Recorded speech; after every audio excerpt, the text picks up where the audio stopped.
everyone. Welcome to another episode of Always Open, a very special 17th Rooster Teeth Anniversary Edition. Yay! That's the quietest, most calm clap I think we've ever done. They'll add it in post. It'll be fine. Yeah. Oh yeah, could you guys do that? Could you add like a woo? Like right now? Like from a Kiss concert or something. Like we love you, Seattle. Ooh, not right now. We do love you, Seattle. I'm your host, Barbara Dunkelman, and with me today, I got some great old friends.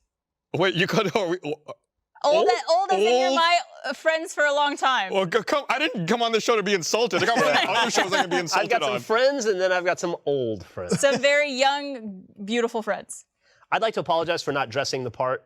Typically, I try to put on a fancy shirt, but given the current climate, I didn't have time. Your fancy shirt was dirty, wasn't it? My fancy shirt was dirty. You can just say it. I put on a fancy shirt, and it was wrinkly, and I thought, I don't have time for this. I wore a fancy shirt. Chris, how was that a fancy shirt? Got buttons. Is that what defines a fancy shirt? To be. Yeah. I know Chris so well, I knew that was going to be the answer. It has buttons. That's the qualifying I would say a fancy shirt has a collar or buttons or both. Yeah, a mid-fancy shirt doesn't have buttons all the way. All the way buttons, all the way fancy. Would you call a Henley a fancy shirt?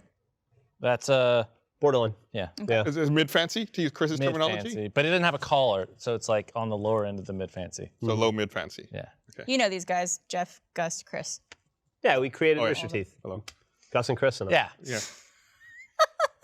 Remember those days, Chris, back when you were 13? And we started Rooster Teeth? Yeah. You weren't 13. No, you're older than I am. What year? 03. 03. 2003. This is the 17th anniversary of the company you work at. I would have been 16. For 10 years. I would have gotten there. I remembered 03. 16. Carrie's been working for us since he was like 8, right? Yeah, I think so. Yeah, he actually came out of the womb and directly to the Austin studios. He was still wet. He came out and said, I'm interning. So yeah, this is the special 17th anniversary edition of Always Open. We got some people who've been with the company since the very beginning and almost the beginning. Some old people and some medium people. Friends and Yeah. low mid It's friends. like, it's like, y'all got buttons.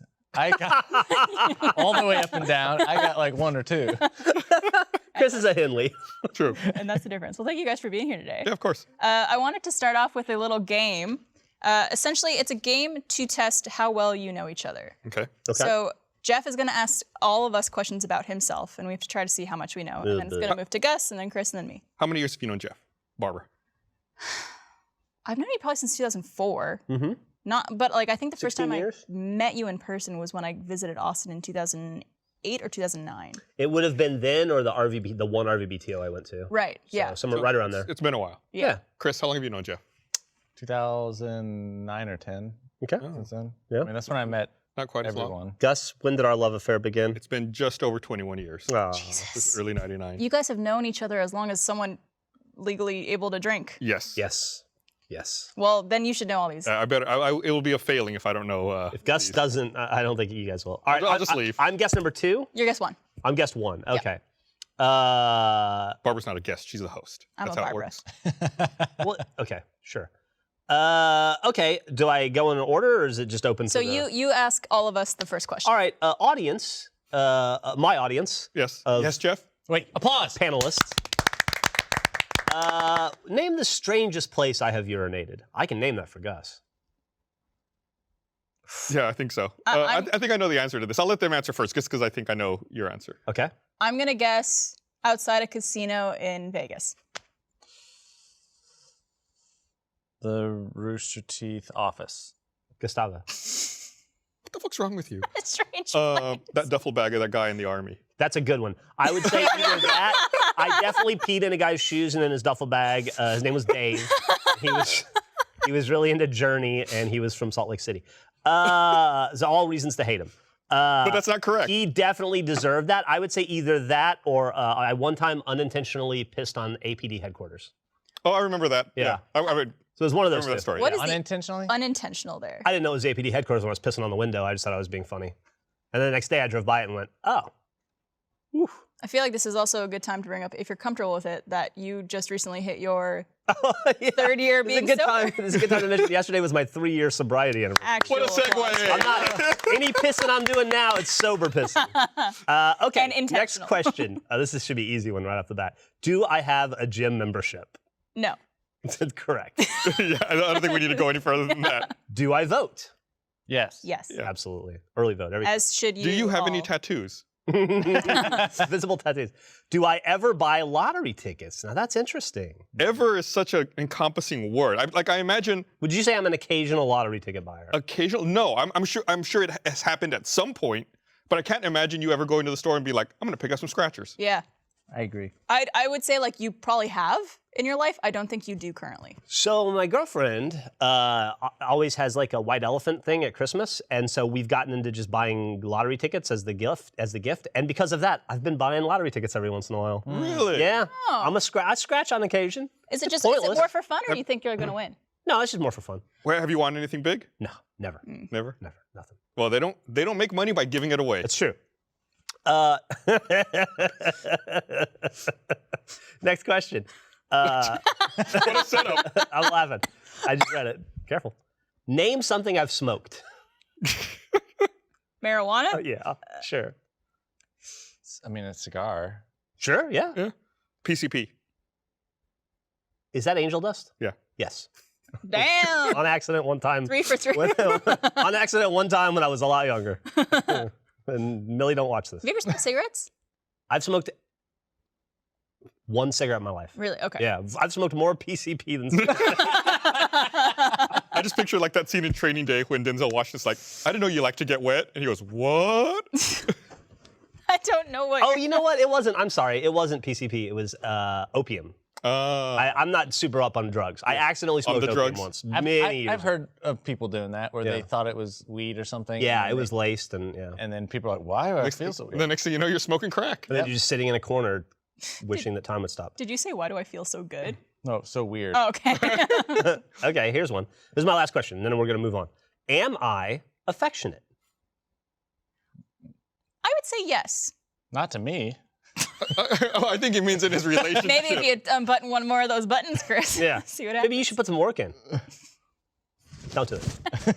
I'm shocked you didn't go for a middle button. I'm going to say yeah. Yeah, I think so. I think I'm affectionate to people that I really love. I'm affectionate to Gus and Jack and Gavin and Millie and my girlfriend. What's your love language? Do you know what your love language? Esperanto. It's I did that thing years ago. I think my love language was like when people do favors for me. Oh, Like the that kind acts of service? Acts of service. Yeah. Yeah. Wait, Yeah. that's what? I don't need So gifts. essentially we talked about it on a couple episodes of Always Open at this point, but there's 5 love languages. It's acts of service, which is someone doing something nice for you, like taking out the trash or vacuuming your house. There's words of affirmation saying like, I love you, I'm proud of you. There's physical touch, which is physical touch. Gift giving and quality time. So everyone shows love and receives love in different ways, and it's very interesting. I don't want gifts or presents or anything, but if somebody can reduce the level of like bullshit minutia I have to do in a day by taking out the trash or whatever, that means the world to me. Same. Absolutely. If I get home and Trevor's emptied the dishwasher, I'm like, cool, let's go upstairs. It's weird. Trevor knows that, but he never He's like, Barb walks home and she's like, oh, how's the dishes? And he's like, you better get to it. A lot of dishes. In video games. It's all you, buddy. Yeah. You're a guest too. All right, guess 2. We did pretty well, I think. Yeah, I think we knew. I think you guys got everyone with the scratcher right, and Mm-hmm. I can see why you would get that wrong because common sense says no, I do not buy lottery tickets. It's pointless. Name the strangest place I've urinated. On a snowman. That's a joke. That's Oh. yours. Okay. On a snowman in Salt Lake City. Do I pluck my eyebrows? Hell no. No. Wait, unless there's like No. some like stray little unibrow hairs that you're. I would say yes. Interesting. I think you have, but you don't. Chris, you're looking. That's cheating. Oh, is it? I'm gonna say no. It says right here, no looking. I think if you pluck your eyebrows, you'd do a better job. That's. Chris? I said no. No? Okay. No, I don't. Except there is one stray one that grows here in the middle. Sometimes it grows out like a unicorn that I need to pluck. Otherwise, like I don't know how long it'll get. Like I've been sitting here before and seen it on camera and be like, oh shit, I need to go pluck it because I can see it from here. It grows like a head hair. Yeah, it starts going straight out. I comb it. You just have it growing down Yeah, onto your it's neck. bad. I put some gel on it, slick it back. Question 2. When I shower, what do I wash first? It's an open question. Your genitals. Your hair. Well, people are supposed to, as I learned in the Army, because they made me watch a video on it. Seriously. when you join the army. I don't know if they still do. They make you watch videos on hygiene. You're supposed to start at the top and work your way down. But I know a lot of people go for the armpits first because they're typically the dirtiest or the stinkiest. Oh, actually, you probably do your genitals last because you probably don't want your Well, you want to take penis the most time. hands touching anywhere else. Yeah. I'm still going to stick with genitals. I mean, hair's always made sense to me. I'm gonna say hair. Yeah, it's hair. Yeah. Yeah. I used to not do that when I was younger, but then like at one point, like 'cause when I was a teenager, it's like you have that realization, like, oh, this is dumb. I should be washing Top down. top down. Yeah. Question 3: Am I an organ donor? Yes. There's a very confident yes from Chris. It's interesting. Ooh, lots of contemplation. I think I'm going to say yes because I feel like you're a fairly considerate person. But you Hate humanity. did used to drink a lot. Although you said your liver was in good condition. But there might be other parts that they can use, right? I'm going to say yes. You don't typically like to help other people, but you're also no, seriously. Like I can see you not wanting to donate your organs to benefit other people because of who you are. But you also are really into automation and technology and ease of use, and it seems like and efficiency, and it seems like the most technically efficient thing to do with a body is to portion it out for other people that need it. So I'm going to say yes. Yes, I am an organ donor, and yes, I am considerate of other people. See? I know you. Yeah, see, it's true.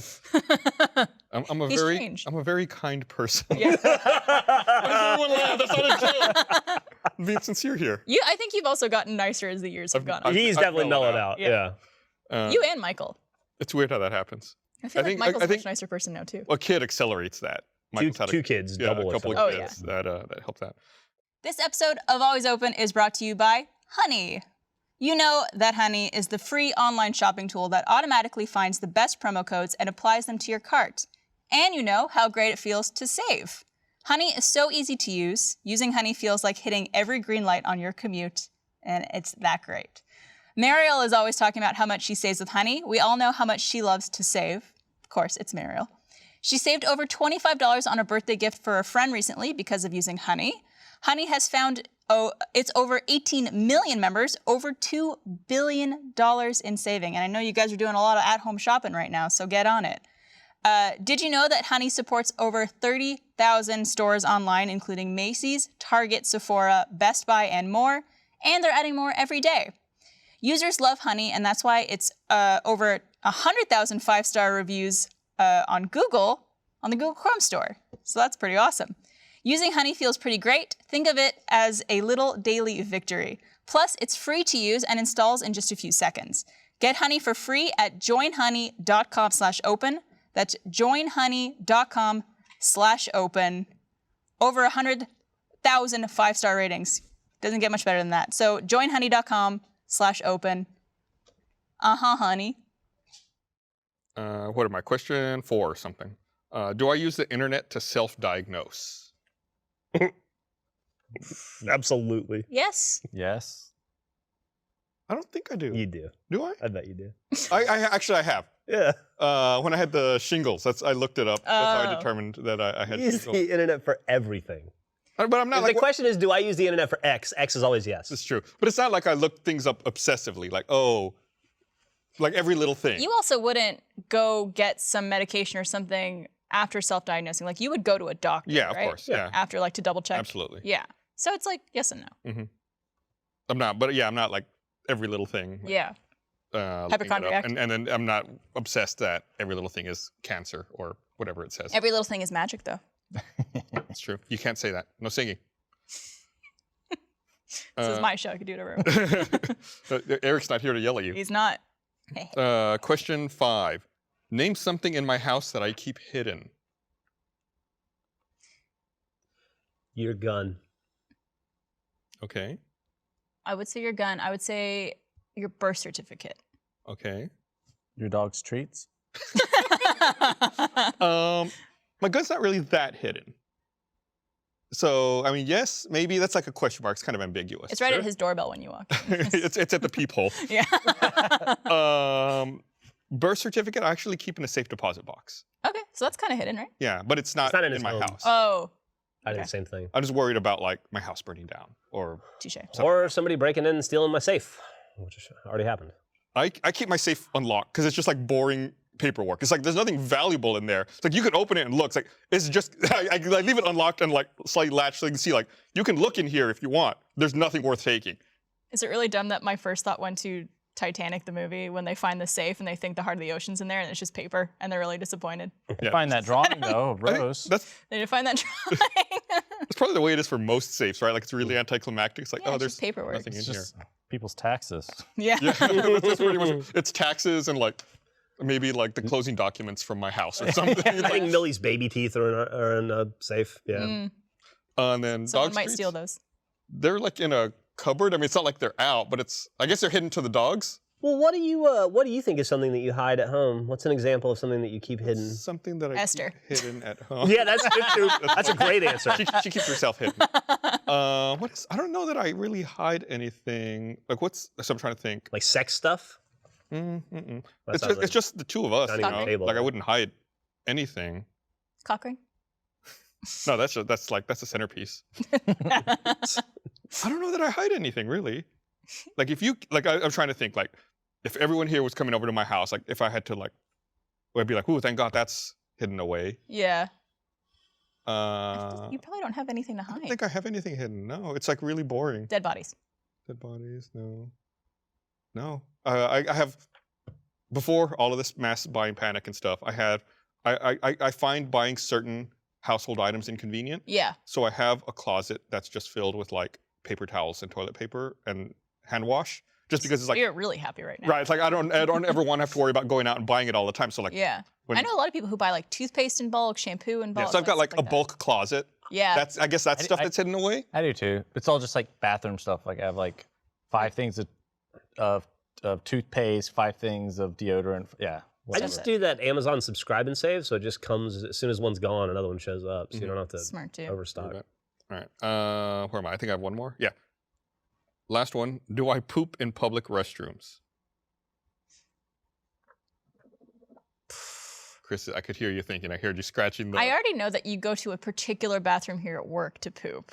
That is true, but I can't anymore. Right. My preferred one is no longer available. Right. Hmm. I'm gonna say Let a bungalow away. Yeah. yes, but only in an emergency. Like you would probably, if you could, wait till you're home. Yeah. Yeah, that's the easy answer, right? Like, if at all possible, you would avoid it, but in certain circumstances, you must. Actually, I don't care. I'll poop wherever. Really? Yeah. Oh. It doesn't matter. To That surprises me. That surprises me. Weirdest place Yeah. you pooped then to counter Jeff's me. Weirdest pee. place. Someone's I've duffel pooped. bag. That guy's The same guy, Dave from Salt Lake City. He loved Journey. I pooped my pants when I was in kindergarten, but That's not weird. it's weird. Not weird. It's just inconvenient. I mean, I probably shit out in the woods, like doing like camping and Boy Scout Yeah. stuff, but that's not super strange. I just wonder if like, Everybody shits in the woods. I shit on an island in Austin once when I was fishing with Jason Saldana. Not too long ago. 4 years ago. But you gotta go. You gotta go. I've never seen someone need to poop more urgently than Geoff. I've seen you like probably 3 or 4 times now when you have told me I'm going to shit my pants. When it's time, it's time. I guess- Yeah, is there's that not like much you a- can do to. Keto thing? I don't think so. I think it's just having a shitty butthole. Shitty butthole. Nice. Can that be the title of this episode, Probably. Yeah. Chris? Sorry. I was wondering, do Kegels work for your butthole? Like, can you Can you strengthen your sphincter? your butthole? I'm doing yeah. it right now. Yeah. Does that? But like can you, over time, can you like? work your butt hole out? I'm sure you can. I would assume so. Although I will say for me, when I do a Kegel, both holes. I know we're all, or at least I was. Oh yeah, I'm butt kegeling right now. Yeah. Beagle. I can't tell if I'm doing anything. May not read on for audio listeners, but visual. It's happening. Yeah. Visually, watch our faces are very weird. closely. All right, Chris, let's see how much we know. You're guess 3. Guess 3. Am I a flirt? Yes. I'm gonna say yes, but it's gotta be the weirdest flirting in the world. I would love to see Chris flirting. I would love to be I've like, seen it. have you? Yeah, at Anna's birthday party like 10 years ago, I watched him hit on some girls, and it was hilarious. I don't like explicitly remember that, but it probably happened. I will never forget. I think Chris is a very strategic flirt. Like, he plays off the like, oh, I'm just aloof, and we happen to be talking to each other, but he knows what he's doing. I would say yes, you're a flirt. Well, I try not to flirt in front of people I know. Why? But you are Because then they up as RTAs. Yes. Oh. Was that an RTA? Uh-huh. Yeah, it was great. All right. So yes, you are a flirt. Am I a dog or a cat person? a dog or cat.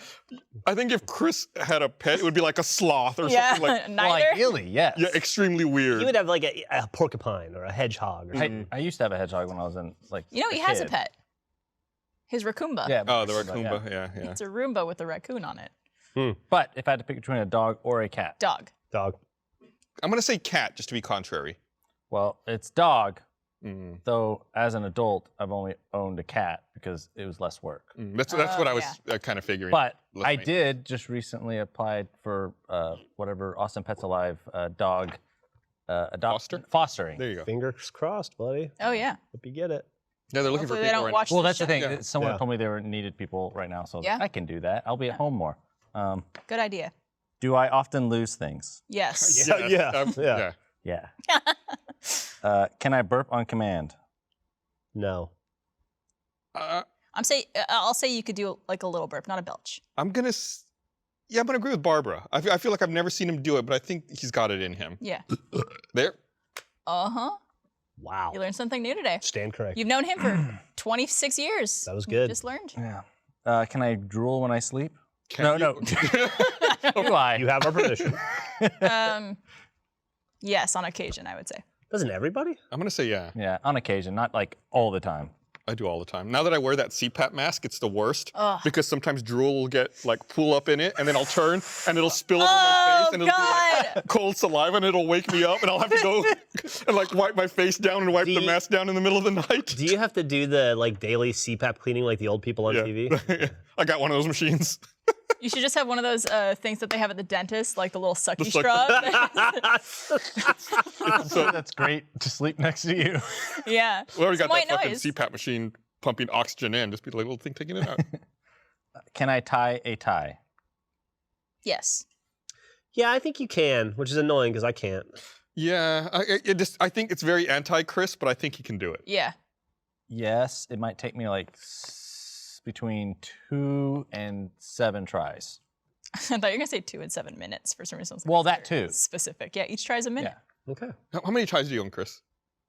not very many. Like I think I probably bought like one in my life. What color? It was red, but I've been given a couple, you know, here and there, or I've acquired them.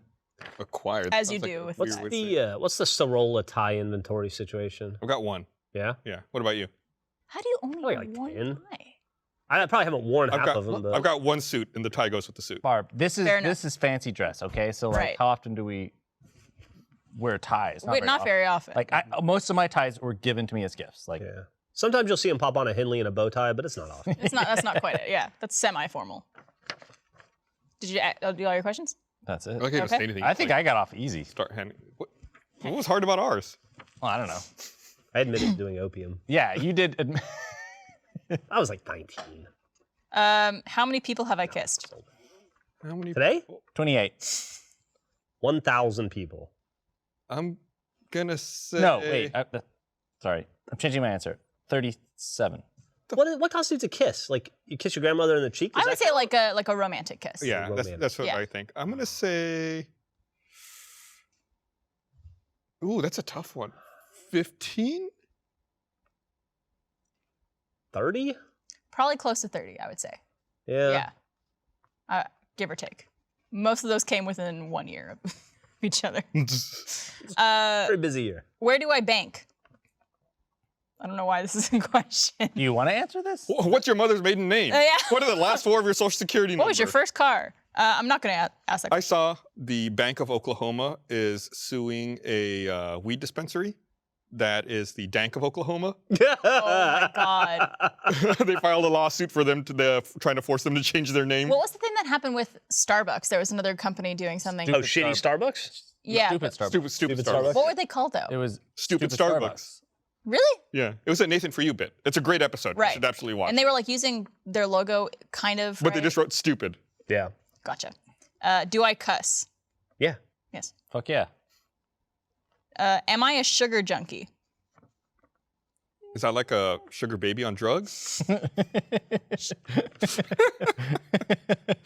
don't think PCP? so. I don't think so. If you are, you seem to keep it well under control. Unlike me, I've got piles of sweet tarts right here. I'm definitely not. I'm more of a savory person than a sugar person. Although I do like chocolate. Do my neighbors know my name? I'm gonna say no. No. I'm going to say yes. They know because of the podcast. My neighbor doesn't know Yeah. my name. Yeah. But only because she's old, so she keeps reintroducing herself to me. And I'm like, hi. And she's like, oh, hey, so do you live here? And I'm like, yeah. Okay, where do you live? Next door. Okay. See you later. And then I'm like, I have the same conversation every time I see her. You should give her a different name every time. I'm going to ask one of these questions because the other ones were obvious. Where's the strangest place I've urinated? Trevor. That's it, folks. Thanks for watching.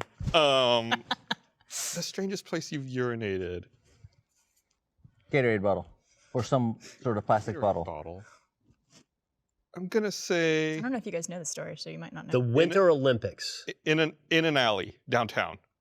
It's close, kind of. I urinated in a trash can in a park because this was in high school and we were doing this big scavenger hunt thing at night. And it was like a race to find all these things and get these photos in different areas and stuff like that. And I had to pee so bad. And there was no bathrooms anywhere because everything was closed.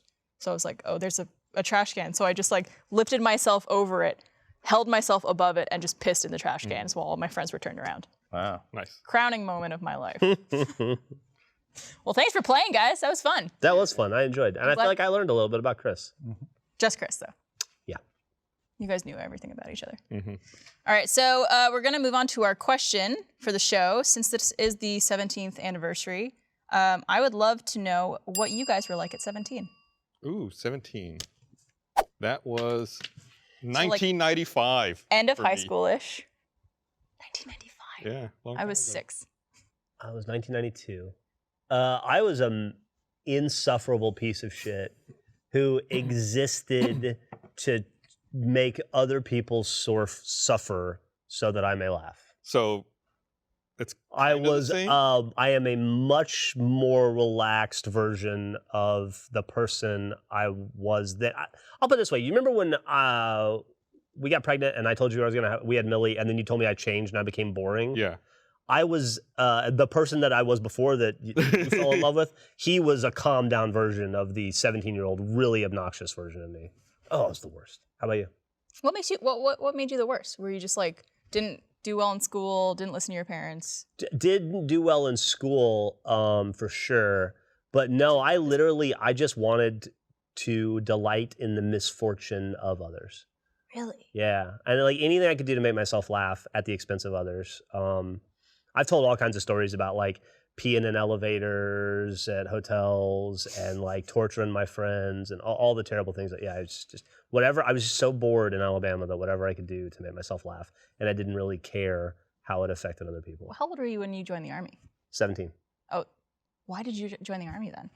I would feel like if someone who was like that hated people. Because I had ambition still. Okay. And I knew that I had wasn't gonna go to college. I didn't have the money or the grades to go to college, so Fair it was an easy out. Well, not easy at all. Don't ever let anyone It was just a let solution. you think it was a quick solution Okay. that helped get me where I thought I wanted to go. Fair enough. I think I was probably similar. I was a huge piece of shit who I thought I was smarter than everybody else Yeah. in the world and Yeah. had a superiority complex about it. And I think I grew up in a really small town, so I was just like biding my time to graduation when I knew I could leave. Mhm. It was like a date on the calendar. It's like, I know once this date comes, I'm fucking out of here. And like, I'm going to start my own life. You went to Rice Mhm. for how many years though? I only went for 1 year. Really? and dropped out. I don't know why that Wait, a surprises year me. is kind. I finished most semesters. But yeah, it was like, because by the time I finished that semester, I guess I was 19, a little older. The internet was taking off, so I wanted to do something on the internet.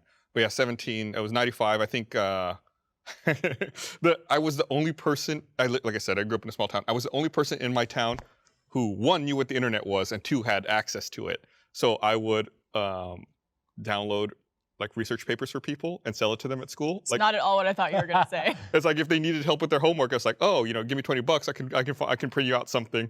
Dude, And like if a I business yeah. going. If I remember correctly, you would have been a beeper repairman at this point in your life. It was like the or next were you at year. the? Okay. Yeah, when I did beeper repair for a little while.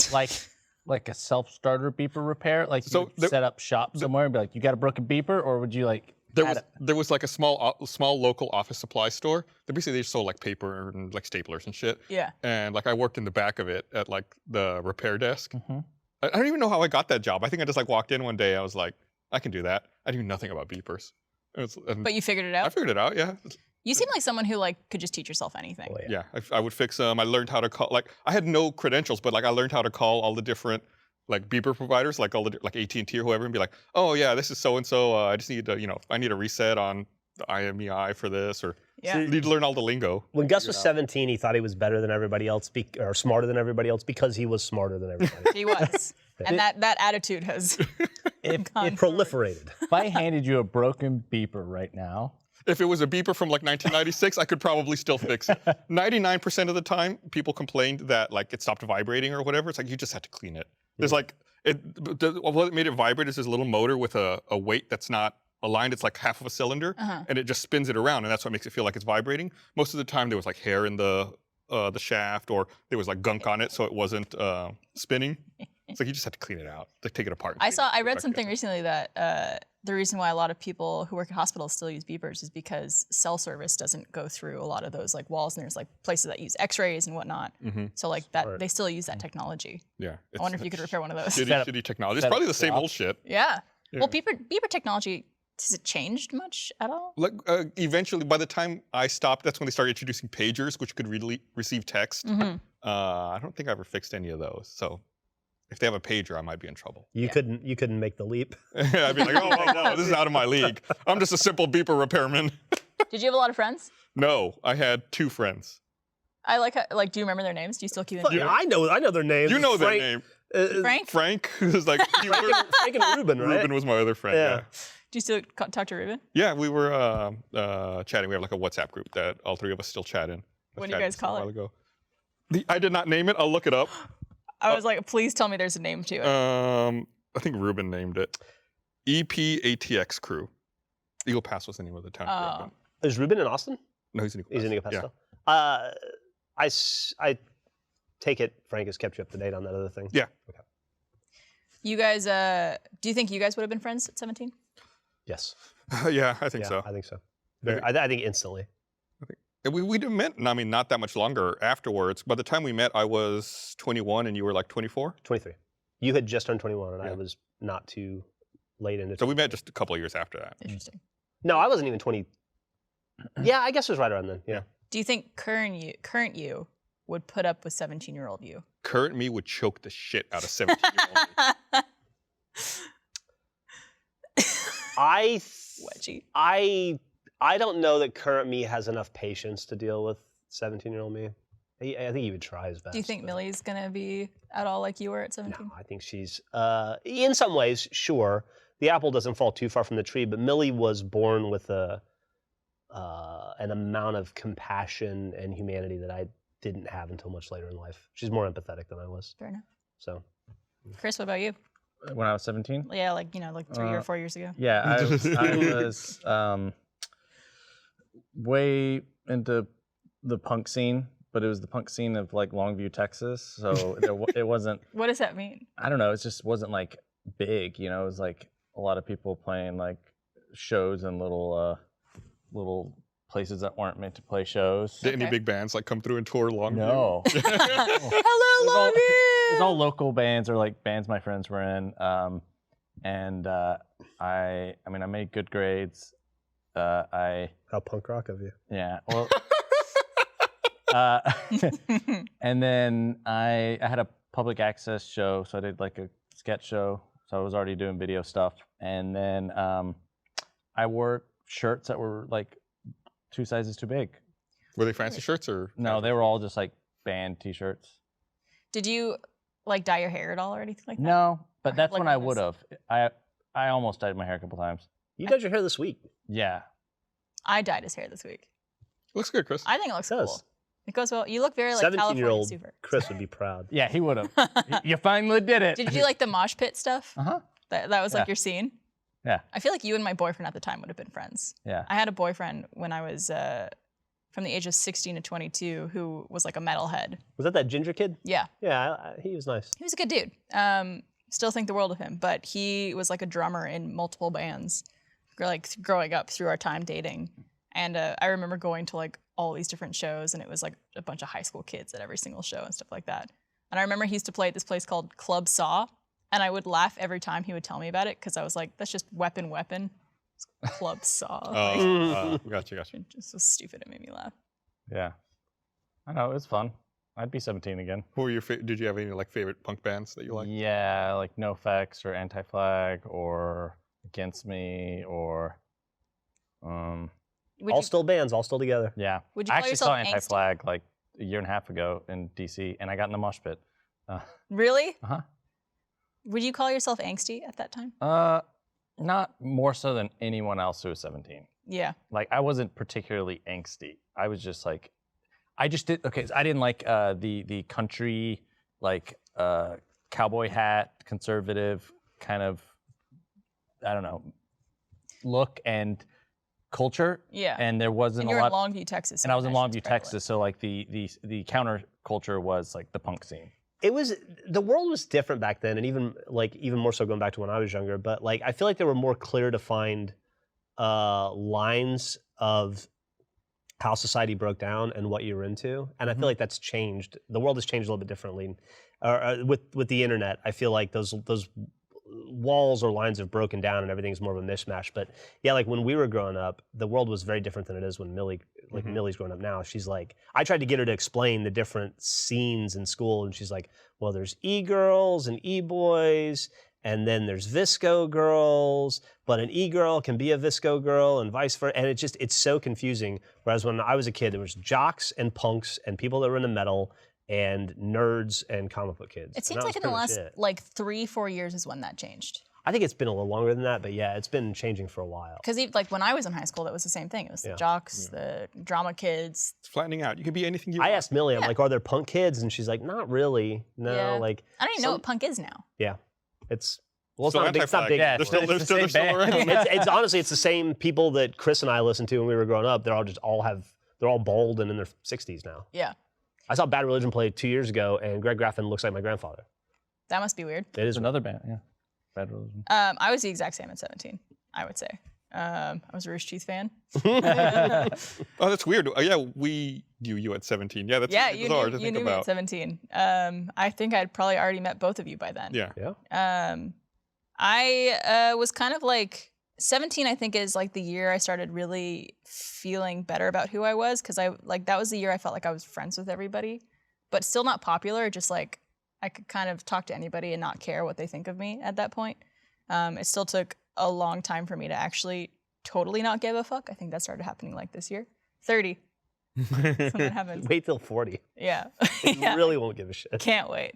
But that's also the year that I tried to get into modeling. And I actually just posted about this recently. Mm-hmm. I skipped my spring break to go to Toronto to work with this model placement agency where they like put me through like all these different photo shoots and all these different like getting my hair done and doing this and that and working with makeup artists and everything. And after the week, the agency, the head of it, she wrote me this note saying like, I think you have so much potential.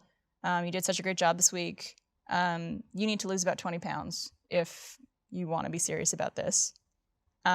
Here's an exercise and diet plan. Wow. And it was like, eat a grapefruit, then go run for 45 minutes. Then for lunch, eat a little salad with a piece of chicken. Then go run for another 45 minutes. You needed to lose 20 pounds?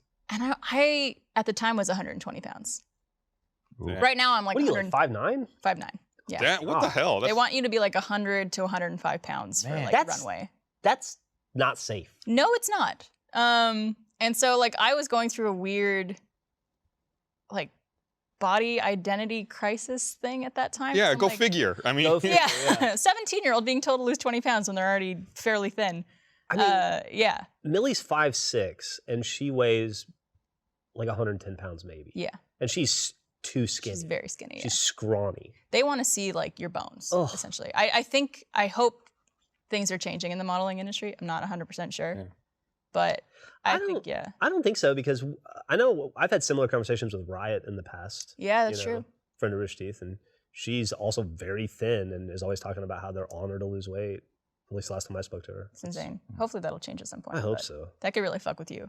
But I think you're starting to see change in some places. It's not necessarily like high fashion modeling, but you go to like Target and you like look at the photos of people that have modeling the clothes, and it's like a very diverse body set. I've seen like people in wheelchairs modeling Yeah. clothes. It's like I why not I do it will like that? say even high fashion modeling. Like I just finished last night. Actually, I just finished this season of Project Runway, and they have as many male models as disabled models as they cover all body types now. It's really cool the way they do it. They just have a big pool of models, and then you just get who you get the week. And it's like I have a plus size model this week. This week I have a dude. This week I have a lady in a wheelchair. This week this lady's got one leg, and it's so not an issue that they don't even talk about it in the process of it.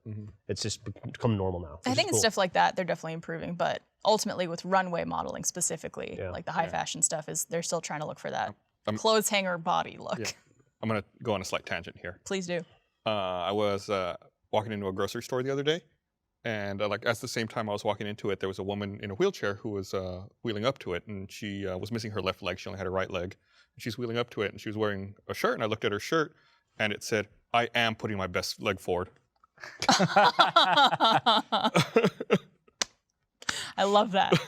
Do you think she wears that shirt every day? I don't know. Or, like, Yeah, she probably does. whenever I see someone wearing like a cheeky shirt like that or something that's like pointing out either a disability they have or like some like a part of their body that looks different, I always think like, how many of those shirts do you have? Or do you have like a bunch of different? like a variety, like a grab bag of different Yeah. ones, yeah, Different colors. Yeah. with like different sayings. And I know you guys probably get asked this a lot, but I'm curious because I don't think I've ever asked you guys. But if you weren't here at Rooster Teeth or not doing this, what do you think you'd be doing? Chris, you go first. Well, I feel like we've been starting over here. I have a tangent. Or do you mean at Rooster Teeth No. or a different profession? If Rooster Teeth didn't exist, I would be in LA working in film. you think so? Yeah. Was that the plan? Like when you were going to school and stuff like that? Yeah, I don't know. I wanted to work at a tech startup. That's kind of why I moved to Austin. I didn't have enough money to move to California, so I figured I'd move to Austin Yeah, good and choice. try to work in a tech career. I guess that was going okay before Rooster Teeth. I was making decent money at my job before we started here. You don't think you'd be like in entertainment or anything like that? No, I don't think so. Not at all. Yeah. Yeah, I don't know. The safe answer would be I'd be running Telenetwork or whatever they changed their name recently, but whatever they're called. But I think I would probably be either managing bands in the punk scene, which is something I was starting to get into, tour managing, or I'd be a writer, like a novelist. Probably a just making ends meet novelist. You know, certainly not super successful, but enough to keep the lights on. I think. Would you write fiction or nonfiction? Fiction. Yeah. Yeah? I'd write YA novels probably. Why don't you? It's time. It's a great question, and it's one that comes up from time to time. And the simple answer is, the easiest answer would be I scratch my creative itch in different ways at Rooster Teeth, so I don't feel the need for the outlet. Fair enough. When Gus and I worked at Telenetwork, we had mind-numbingly boring jobs, and Rooster Teeth was created out of a desire for us to do something other and be creative, and to fill that creative hole we both had. And I learned in the process of this company, which, what I do now is very different from what I envisioned even when we started Rooster Teeth. Like, I never thought I would be on camera talent. I never in a million years ever wanted to be on camera talent. That was not where I thought this was going. But you find out that the things you do fill, I guess, voids in different ways than you anticipated. Yep. So I'm just as creative, if not more so, on a daily basis than I would be if I was a writer, I think. Well, that's for other people to determine. All right, let's move on to our box of issues question. This is an anonymous person who submitted, and they write, the TLDR is that I work in an extremely high-pressure profession. I was working in a temporary position for the past year, and I am about to move on to my next job. This was always the plan, and I'm excited to move on because most people at this job, without exaggeration, work 6 to 7 days a week. But in the last week, my supervisor gave me my 1-year evaluation and tore me apart. I knew I wasn't doing an amazing job at my job, but I didn't think it was that bad. It's pretty disheartening to work this hard at a job for a year and then be told that you were just bad at it. It's pretty much shot my confidence in the head right before starting this new job, which I want to make my career. My question is, how do you emotionally bounce back from something like this? Anonymous. That's a tough one because I've always succeeded. Jerk. But it's true, you have. What I would say is and of course I'm no expert on this, but my opinion on it is like, if this is a place where people are unhappy, and as a general rule of thumb, nobody is getting any fulfillment there, maybe getting a bad review isn't such a bad thing.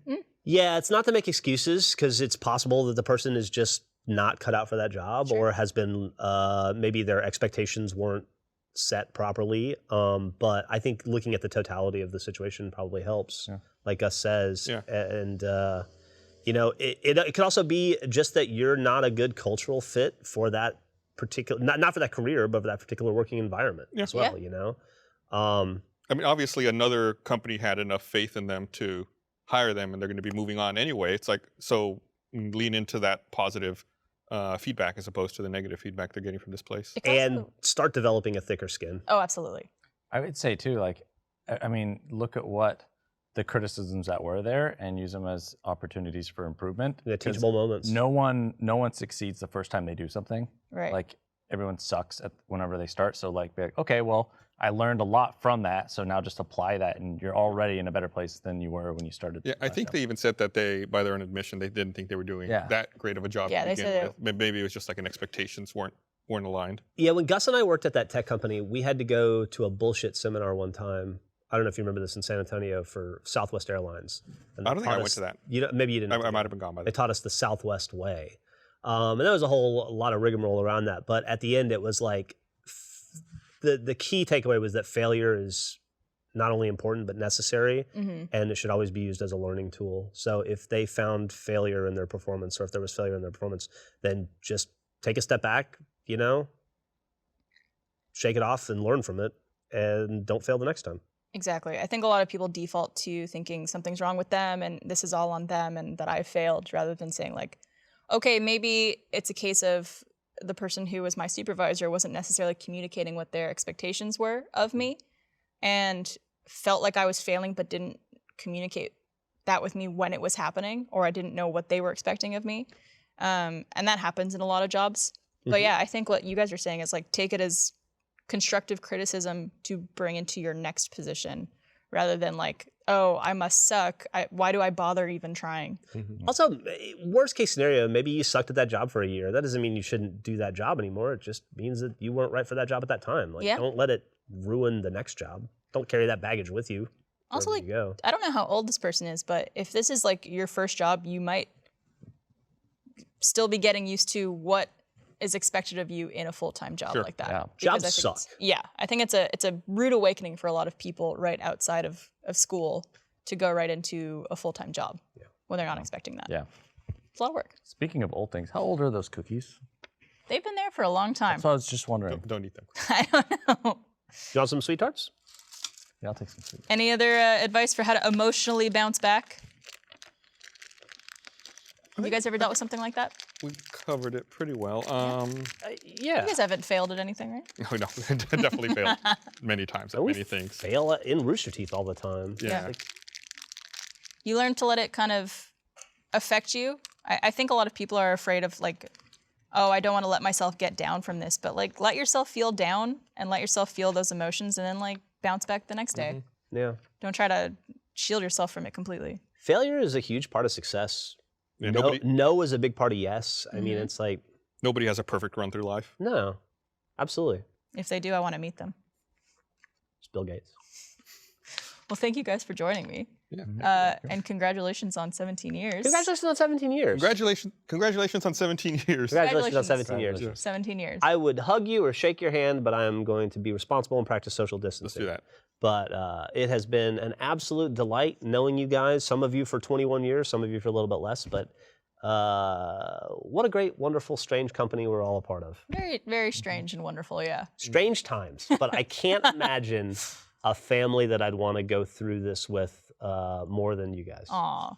Hug, hug, hug. Hug, hug, hug. Hug, hug, hug. And thank you guys for watching. We couldn't think of a better community to share this with as well. We really appreciate you guys sticking around for this long and supporting our show and Rooster Teeth in general. And we love you, and we'll see you next. Can we plug something real fast? Oh, yes. Sorry. Before we go, ignore what I just said. I'm glad you're here, Chris. I always forget this shit. Yeah. Chris?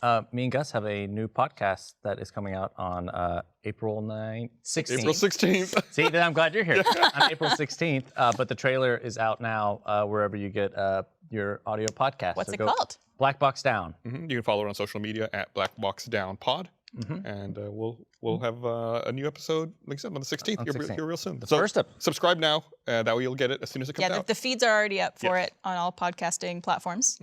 Which, by the way, I think is the most clever name for a podcast. Really? I know you're on the fence about it, but I fucking love it. I think I really like the logo and the treatment for it. It's Yeah. And we didn't say what it was. It's a podcast where Gus tells me about these flight disasters and breaks down incidents, what went wrong. what went wrong, why it went wrong, and what was changed about the industry to fix Right. those things. Because air travel is the absolute safest way to travel. So we break down like this chain of failure or there's a number of things that cascade and cause an incident. It has a And Chris very- is a surrogate for has- the audience there to ask questions. It has a very like true crime podcast feel to it, which I really love. Yeah, it's that very popular format in podcasting now, where you have an enthusiast / subject matter expert explaining things to an interested novice. Yeah. And the format works very well. Yeah, we start with like what happened, this is the end result, then how did we get here? And then just backtrack through everything that led to it. And then how is air flight, because honestly, I think this is an important part, how is air flight safer now because of that? What were the lessons learned? Yeah. Yeah. Absolutely. So go search for Black Box Down right now. Yeah. And enjoy. Enjoy the trailer. Thank you, Chris. Thank you, Gus, for plugging. Thank You earned those sweet tarts. Yeah. Yeah. And if you want more of these guys, check out the Still Open post show. That'll be up on the roosterteeth.com website for more Always Open. And we'll see you next week. Bye. Bye.